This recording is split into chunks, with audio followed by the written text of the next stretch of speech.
안녕하십니까. 저는 로버트 파우치라고 합니다. 지난 강의에 르네상스 시대의 중요한 변화에 대해서 강의했습니다. 이번에 국가 형성과 국어 등장, 대항해 시대의 외국어 전파, 그리고 이제 그 얘기는 주로 선교 활동입니다.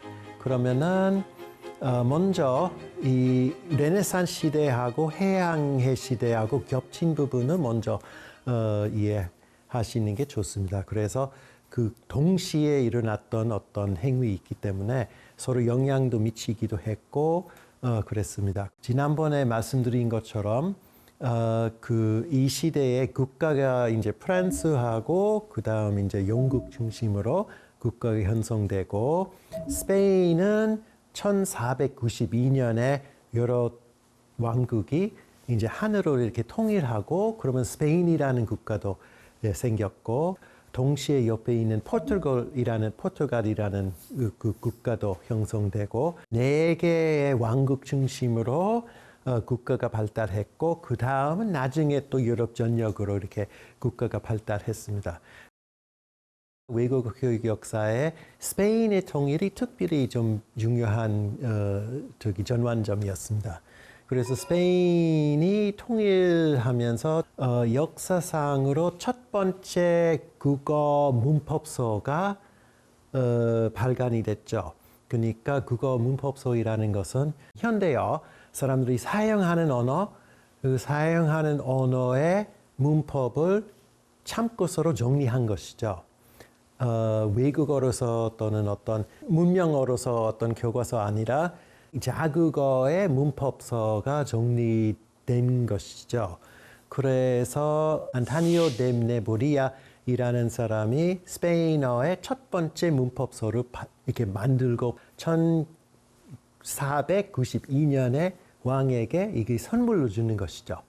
그 다음은 이 스페인어의 그 국어 사전도 편찬되고 그래서 이 중요한 부분이 이게 왕권이 강해지면서 언어를 지원했다는 그런 얘기입니다. 그래서 국가가 형성하면서 국어이라는 개념도 같이 형성하는 것이죠. 그래서 1635년에 아카데미 프란체스라는 기관이 설립이 됐고 이 기관이 지금도 프랑스에서 존재하고 있습니다. 이 기관의 그 역할이 프랑스어를 관리하는 것이죠. 이 국가 형성하는 과정에서 프랑스가 이제 강한 국가로 이렇게 등장하는 시대에 이것도 설립됐고 같은 맥락에서도 17세기에 프랑스의 첫 번째 국어 사전도 편찬되고 출간됩니다. 그래서 이 행위는 국가가 형성하면서 하나의 언어로 통일해야 되는 어떤 생각을 반영하고 있고 이것은 이제 외국어 교육에 이게 왜 중요하냐면은 국어가 있으면 그러면은 그 국어를 남에게 가르칠 수 있는 것이죠. 그리고 문법서하고 사전이 있기 때문에 그거는 도구로서 또 활용할 수 있는 것이죠. 그래서 이 국어 이제 지원하는 행위는 남에게 사실은 이렇게 남에게 이게 또 외국어 이렇게 되는 그 부분이 있기 때문에 아주 중요한 그 시점에 중요한 전환점이었습니다. 1648년에 웨스팔렌 조약이 체결이 되고 그때부터 근대 유럽의 국경이나 또 국가의 어떤 외교 관례 또는 어떤 강한 국가의 어떤 국가 중심으로 외교하고 관계가 이제 이루어지는 것이죠. 국가가 이제 이 국제 질서에서 기본 단위가 되는 것이죠. 그래서 외국어는 이제 외국어 교육 같은 경우는 이 국어가 있으면은 남한테 가르칠 수도 있는데 지난번에 이제 말씀드린 그 문명어하고 또 충돌이 되는 부분도 있습니다. 르네상스 시대의 현대어 무역이나 교류를 통해서 현대어에 대한 관심이 생기고 그러면은 이어서 국가가 형성하면서 남의 국어를 배우고 싶은 이렇게 이런 어떤 시대가 생겼기 때문에 라틴어는 또 새로운 도전을 받는 것이죠.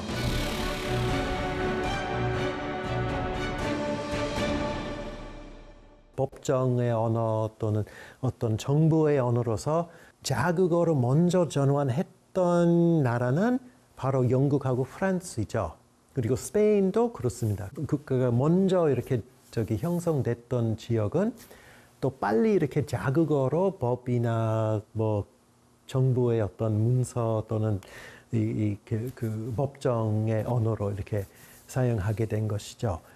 반면에 같은 시대의 조선 같은 경우는 쭉 한문을 쓴 것이죠. 그러니까 조선 왕조 실력은 한문으로 돼 있고 당시의 조선의 사상, 법 뭐 이거는 다 한문이 있기 때문에 자국어가 아닌 언어는 지속적으로 이렇게 영향을 미쳤지만 영국, 프랑스, 뭐 스페인 이런 나라 같은 경우는 조금 더 일찍 자국어로 전환했기 때문에 그것은 그 언어에 어떤 힘을 입을 수 있었다는 것이죠. 근데 흥미롭게도 프랑스 같은 경우는 이게 이제 왕 중심 국가적인 측면이 강하지만 영국 같은 경우는 언어하고 왕실, 언어하고 정부의 이게 거리가 있습니다. 그래서 영어의 첫 번째 큰 국어 사전, A Dictionary of the English Language이라고 하고 사뮤엘 존슨이라는 사람이 1755년에 편찬했고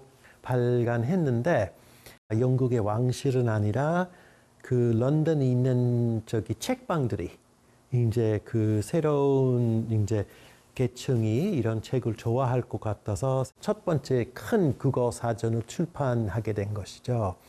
그래서 영어 같은 경우는 국가 형성하고 언어가 이렇게 조금 거리감 있지만 스페인, 프랑스 이게 이제 아주 밀착된 관계고 포르투갈도 그렇습니다. 흥미로운 것은 영국과 미국의 경우 영어가 이제 법으로 명시된 국어 아니라는 것입니다. 왜냐하면은 아마 영국 같은 경우에 언어하고 이 왕의 어떤 그 거리를 두는 전통이 있었기 때문에 계속 그거 이어서 그리고 영국은 유럽의 다른 나라와 달리 섬날이 있기 때문에 침략도 받지도 않고 어떤 영어를 대체할 만한 언어가 없었기 때문에 좀 안전하게 그 환경 속에서 영어가 자연스럽게 형성되고 지배하게 됐고 미국 같은 경우는 거기 이제 정부가 개인의 언어 사용에 대해서 개입할 일 아니라는 그 어떤 정치적 사상이 있기 때문에 국가적인 차원에서 영어는 국어는 정해지지 않았다는 그런 사실이 있습니다. 그래서 조금 그런 전통은 다르기는 하지만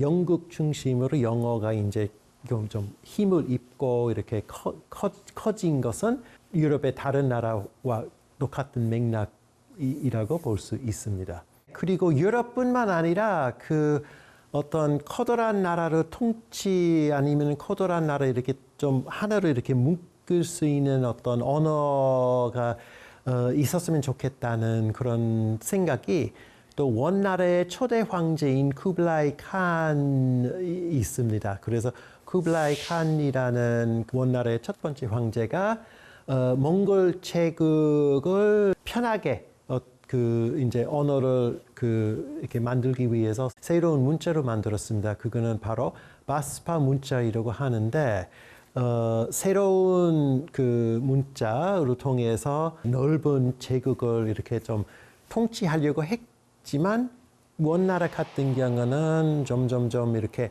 시간이 가면 갈수록 그 원나라가 이제 중국어 한문화하게 됐기 때문에 그 바스파 문자가 아주 짧은 시기에 이제 사용되고 또 나중에 사라지기는 했지만 언어를 통해서 이제 나라를 하나 이렇게 묶고 싶은 그런 그 사례가 이렇게 유럽뿐만 아니라 여기저기 이렇게 볼 수 있기 때문에 그리고 20세기에 그 부분이 이제 많이 생기기 때문에 그래서 국가 형성하고 이 외국어 이 언어 교육에 아주 긴밀한 관계가 있습니다. 또 이 유럽에서 15세기부터 시작했지만 16세기에 이어서 계속 이렇게 되면은 대항해 시대에 이제 많은 유럽 사람들이 배 타고 어디 바깥으로 나가는 것이죠. 아메리카 대륙하고 아프리카도 가고 아시아도 오고 그렇게 하기 때문에 그러면 언어도 건너갔죠. 어떻게 이런 행위가 일어났을까?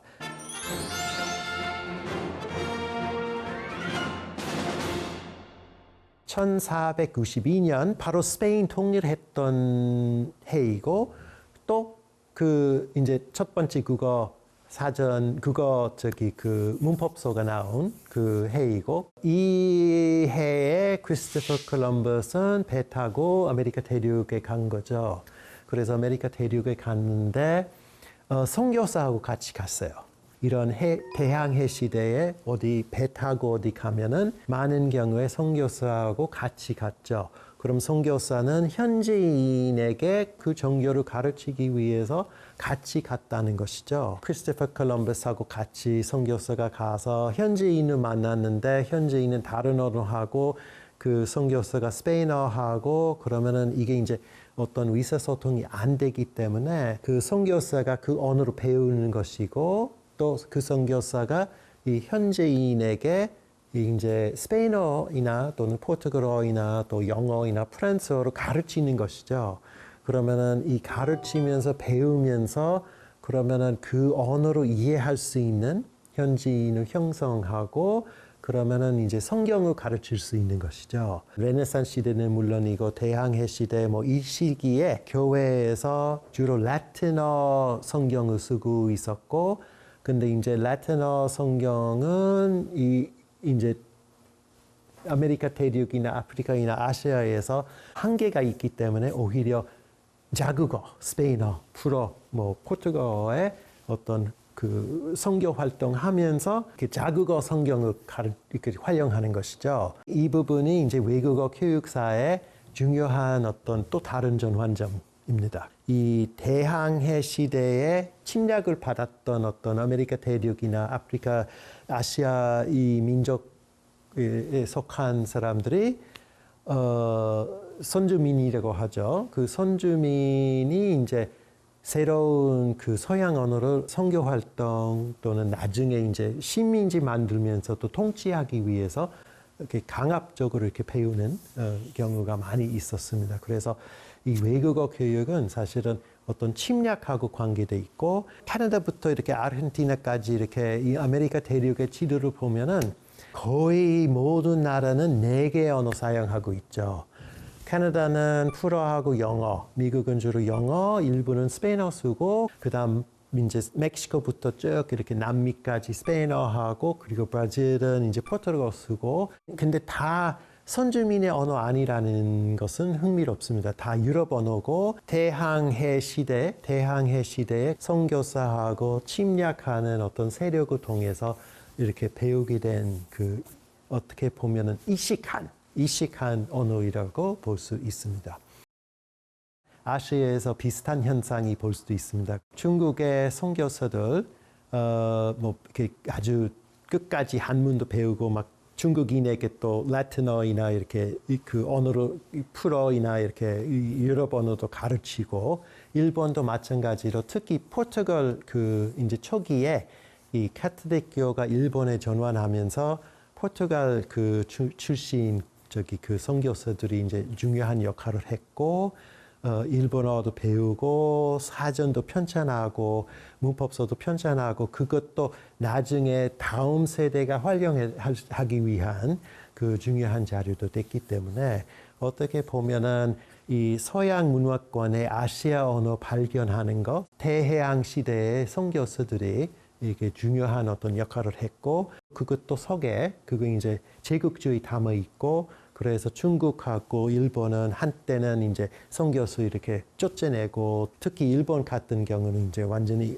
카톨릭을 억압하고 이렇게 쫓아내고 문 닫고 그런 시대도 있습니다. 그래서 그게 이제 아메리카 대륙은 그게 이제 안 됐기 때문에 그 이제 언어가 이렇게 전해졌지만, 아시아 같은 경우는 또 반등이 있었고 그렇기 때문에 일본은 포르투갈 하는 나라가 아닌 그 이유도 일 수도 있습니다. 선교사들이 이제 현지어에 공부했던, 또 깊게 이렇게 공부했던 이유는 나중에 그 자기 언어를 이게 다른 사람에게 가르치기 위해서 또 선교 활동, 기독교화 시키고, 또 나중에 이제 또 통치하기 위한 그런 어떤 제국주의적인 그 목적이 있습니다. 그 외국어 교육은 제국주의, 그리고 제국주의뿐만 아니라 거기 이제 나중에 시간이 흘러갈수록 거기 언어가 사라지고 그런 어떤 역사하고 깊은 관계가 있는 것을 인정해야 되는 그런 부분이 있습니다.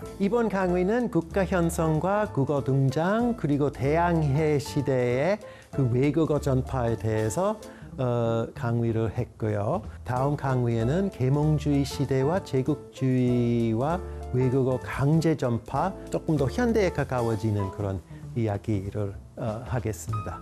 그럼 여기서 마치겠습니다. 감사합니다.